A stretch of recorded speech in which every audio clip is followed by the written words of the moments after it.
Hey everybody, welcome. Hope everyone is doing well. Let's get started with update number 26 at Waterman Junction. Okay, here on Waterman Junction you can see that nothing has really changed on the layout. I do have materials on order to finish doing the detail work around the supply and storage area and around the welding shed, and be able to do some scenery work and the detail work. So in the meantime, I decided I needed to find something to keep me busy. So I decided to take a look at my rolling stock and see what I needed to add to it. Now what you see here is all my rolling stock. My two box cars that I scratch built, the maintenance flat car, and my two box cab locomotives. That's everything. That's all my stuff. And so what I decided to do is I decided that I really needed to add to it. And one of the things I thought I needed to add to it was a caboose. And so I set about scratch building this caboose. And what I'd like to do is take you to the bench and show you some pictures of what I did and what materials I used, that sort of thing. So let's go to the workbench.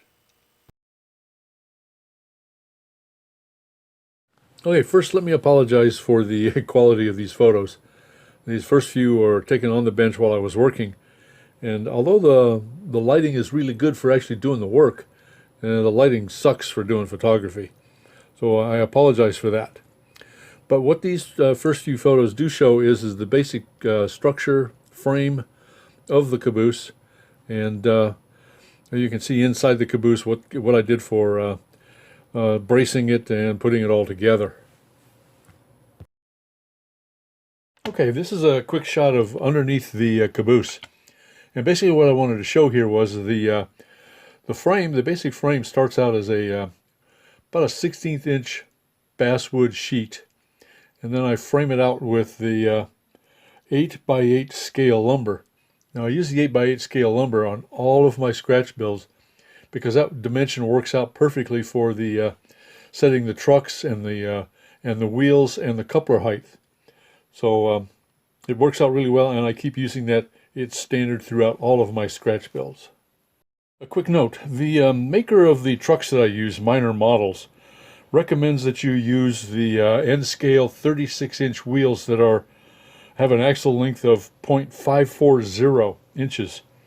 Now I have found that you can also use the wheel and axle sets that are 0.553 in length, but they don't roll as well, obviously, but they do work. The other thing too is you can also use 33-inch wheel sets. But what I found I have to do if I use the 33-inch wheels is I have to put a number 4 washer between the truck and the car chassis to make up for the difference in height for the wheels to keep the coupler height proper. A quick word about the couplers.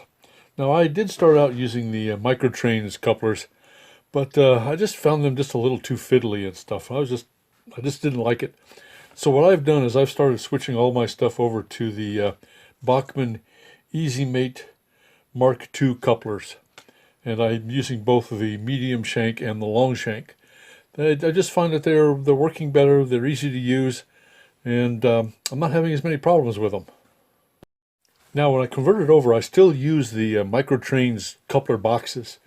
And the Bachmann couplers fit right into there with very few problems. I do have to take a file, and I'm showing a picture here. I take a file and I clean out the hole a little bit in the Bachmann couplers, but not very much, just to clean it up a little bit, and then it fits right in the box. The important thing is that you can't interfere with the spring on the Bachmann couplers. When you mount the unit, there's a little bit of portion of the spring that sticks out of the Microtrain the coupler box. And you just have to make sure that that's clear and not interfered with. And then the coupler operates perfectly. No problems. Just make sure you have plenty of clearance and you clean the thing up. That's it.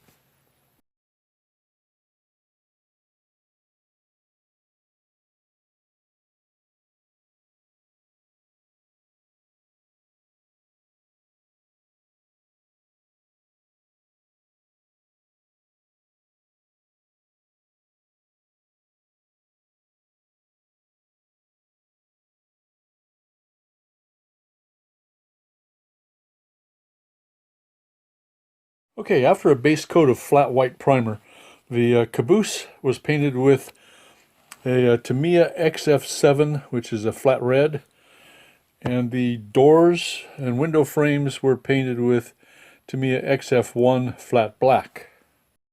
Now, because the doors and window frames were just a little too black, I know I should have mixed in a little bit more color, some other color with it. To make up for that, what I did is I took a cheap folk art paint, and it's a Hauser green, and I did a wash, fairly thin wash, and just washed over the door frame, and the window frames. And I did that several times just to tone down the black.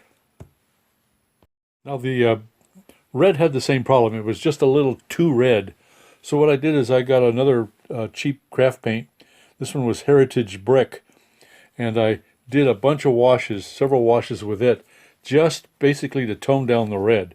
Wasn't trying to do any weathering or anything. I just wanted to tone down that red so I'd have a base to start with.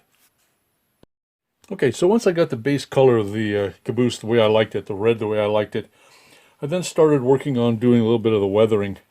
And I use my normal stuff, normal paints for weathering. It's the cheap craft paints. And I use my raw umber, and I used a little bit more of the burnt umber. And then I also used a color called rusted pipe. And I've used this before. It's a lighter color, and I like it. It gets kind of a fresh dirt look. And then once I got all the weathering done right and the way I liked it, and I got all the little pieces and parts on there, I went back to do the rusting, and I used my normal burnt sienna to apply the rust colors. Now the roof of the Caboose is made from cardstock, and it starts out kind of a blue color, bluey green color. And what I did with it is once I got it cut to size and everything, I used a flat black primer spray, and I sprayed it down, and then did the washes and toned that down with the burnt umber, the raw umber, and a little bit of the rusted pipe until I got the colors that I liked. Again, these were thin washes over and over and over, just kept layering it on until I got what I liked. All right, another piece of rolling stock to add to the roster. For those of you that have continued watching this and hung in there with me, thank you very much for watching. I do appreciate it. Thank you to my subscribers. I do appreciate that. And I really appreciate all the comments. I love reading the comments, seeing the comments, good, bad, indifferent. Thank you very much. So I guess we'll call this one done, and I appreciate it. And see you next time.